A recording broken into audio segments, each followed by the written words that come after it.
जय वैष्णवी माता मैया, जय वैष्णवी माता। हाथ जोड़ तेरे आगे, हाथ जोड़ तेरे आगे, आरती में गाता।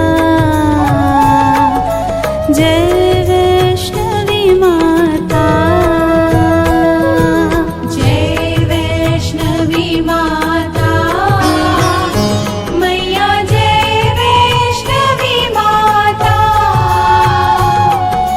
हाथ जोड़ तेरे आगे, हाथ जोड़ तेरे आगे, आरती में गाता। जय वैष्णवी माता।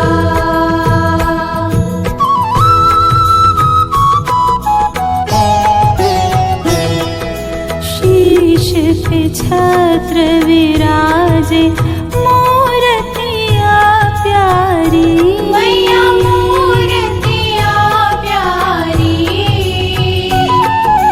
गंगा बहती चरणन, गंगा बहती चरणन, ज्योति जगे न्यारी।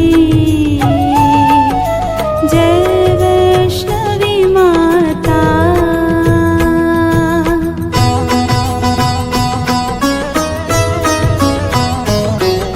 ब्रह्मा वेद पढ़े नित द्वारे, शंकर ध्यान धरे।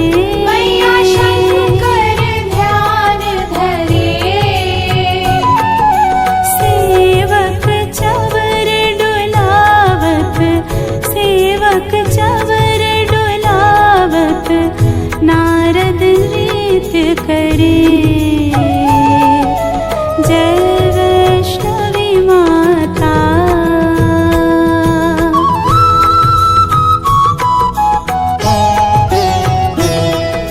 सुंदर गुफा तुम्हारी, मन को अति भावे। मैया मन को अति भावे।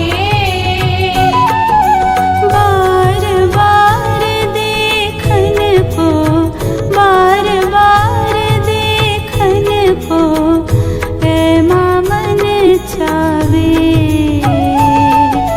जय वैष्णवी माता,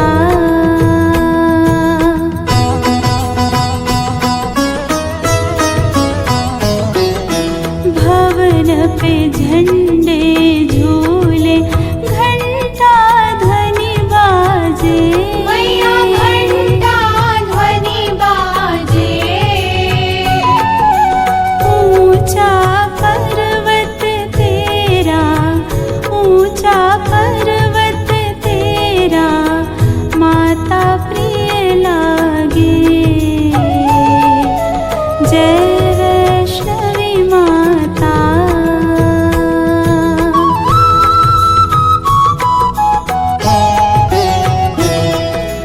पान सुपारी ध्वजा नारियल, भेंट पुष्प मेवा। मैया भेंट पुष्प मेवा। दास खड़े चरणों में, दास खड़े चरणों में, दर्शन दो देवा। जय वैष्णवी माता,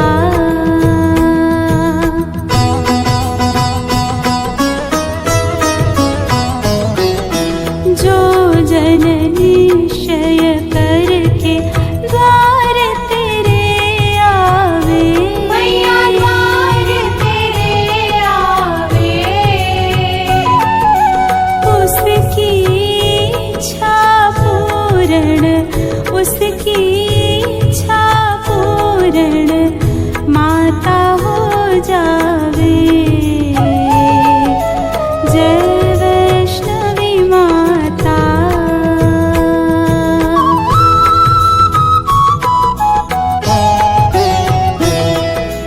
इतनी स्तुति निश दिन जो न